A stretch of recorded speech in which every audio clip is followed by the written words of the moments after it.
আসসালামু আলাইকুম। সবাই কেমন আছেন? ওয়েলকাম টু মাই চ্যানেল মজার ইংলিশ ম্যাজিক। বরাবরের মতো আমি আব্দুল্লাহ মামুন আপনাদের সামনে আরো একটি নতুন বিষয় নিয়ে হাজির হয়েছি। আমাদের আজকের বিষয় হচ্ছে ইউজেস অফ কনফিউশন ওয়ার্ডস। এর মধ্যে আমরা কয়েকটি ভার্ব বেছে নিয়েছি। সেই ভার্বগুলো হচ্ছে সে, টেল, স্পিক অ্যান্ড টক। এই ভার্বগুলোর বিশেষত্ব হচ্ছে প্রত্যেকটি ভার্বের অর্থই হচ্ছে বলা। তবে কখন আমাদের কোন ভার্বটি ব্যবহার করতে হবে এ নিয়ে আমাদের কিন্তু বেশ সমস্যায় পড়তে হয়। আজকের আলোচনা ইনশাল্লাহ এই সমস্যা দূর হয়ে যাবে। চলুন আমরা স্ক্রিনে যাই। Uses of confusion words: say, tell, speak and talk. প্রথমে আমরা যে ভার্বটি নিয়ে আলোচনা করব সেই ভার্বটি হচ্ছে সে।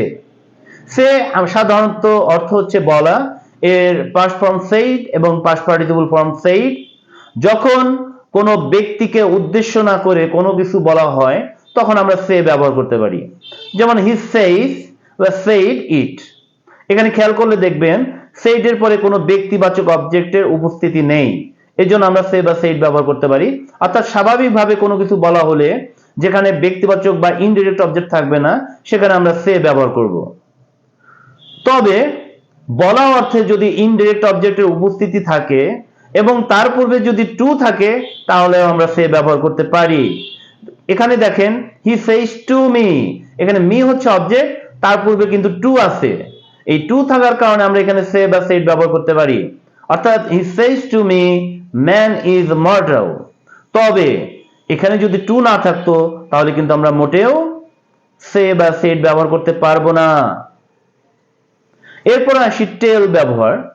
যখন আমাদের টেল শব্দের অর্থ হচ্ছে বলা, টেল এর পাস্ট ফর্ম হচ্ছে টোল্ড এবং পাস্ট পার্টিসিপল ফর্ম হচ্ছে টোল্ড। যখন কোনো ব্যক্তি বা ইনডিরেক্ট অবজেক্টকে উদ্দেশ্য করে বলা হবে এবং এর পূর্বে যদি টু না থাকে তখন আমরা টোল্ড ব্যবহার করব বা টেল ব্যবহার করব। তবে টু ব্যবহার করলে তখন কিন্তু আমাদেরকে সে ব্যবহার করতে হবে, যা একটু আগে আমরা দেখেছি। যেমন he tells me that man is mortal. এখানে খেয়াল করে দেখেন মি এর পূর্বে কিন্তু কোনো টু নাই, অর্থাৎ মি হচ্ছে ব্যক্তিবাচক বা ইনডিরেক্ট অবজেক্ট, এর পূর্বে টু নেই, এজন্য আমরা টেল বা টোল্ড ব্যবহার করব। তবে টু যদি থাকতো আমরা সে বা সেড ব্যবহার করতাম। এবং মিথ্যা বা এ লাই এর পূর্বে আমরা কিন্তু টেল ব্যবহার করব। যেমন হি টেলস এ লাই, অর্থাৎ মিথ্যা বলার পূর্বে আমরা টেল ব্যবহার করতে পারি। হি টেলস এ লাই, এখানে স্পিক, সে এগুলো না ব্যবহার করাই ভালো। এরপরে শব্দটি হচ্ছে স্পিক। স্পিক সাধারণত ইনফর্মাল ইংলিশে ব্যবহার করতে পারি। স্পিক এবং টক আমরা সাধারণত কথা বলার ক্ষেত্রে, কারোর সাথে কথা বলার ক্ষেত্রে আমরা ব্যবহার করি। তবে যখন আমরা ইনফর্মাল ইংলিশ ব্যবহার করব তখন আমরা স্পিক ব্যবহার করব, আর যখন আমরা ফর্মাল ইংলিশ ব্যবহার করব তখন আমরা টক ব্যবহার করব। যেমন স্পিক শব্দের অর্থ বলা, এর পাস্ট ফর্ম হচ্ছে স্পোক এবং পাস্ট পার্টিসিপল ফর্ম হচ্ছে স্পোকেন। যখন আমরা স্বাভাবিকভাবে কথা বলবো কারোর সাথে, can I speak to you, এমন। এছাড়া ভাষা বা ল্যাঙ্গুয়েজ শব্দে সম্বন্ধে কিছু বলা হলে আমরা কিন্তু স্পিক ব্যবহার করতে পারি। The English speak English, I speak in Bengali, এরকম।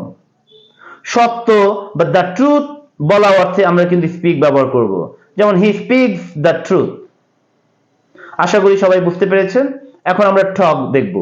টক শব্দের অর্থ বলা, এর পাস্ট ফর্ম হচ্ছে টকড এবং পাস্ট পার্টিসিপল ফর্ম হচ্ছে টক। এটা সাধারণত ইনফর্মাল ইংলিশ, এবং যখন আমরা ইনফর্মাল কারোর সাথে কথা বলবো তখন কিন্তু আমাদেরকে স্পিক না করে টক ব্যবহার করতে হবে। যেমন can I talk to the principal. তবে স্পিক এবং টক দুটোই অর্থ হচ্ছে বলা, তবে ইনফর্মাল ইংলিশে টক ব্যবহার করতে হবে। এবং কোনো বিষয়ে বলা অর্থে আমরা টক অ্যাবাউট ফ্রেজ ব্যবহার করতে পারি। যেমন আমি আমাদের চেয়ারম্যানের সাথে এই প্রজেক্ট সম্বন্ধে কথা বলবো। I will talk to our chairman about this project. এখানে talk about হচ্ছে কথা সম্বন্ধে বলা, কোনো কিছু সম্বন্ধে বলা। talk about হচ্ছে একটা ফ্রেজ। তো আমরা সে, টেল এবং স্পিক আমরা খুব ভালোভাবে শিখলাম।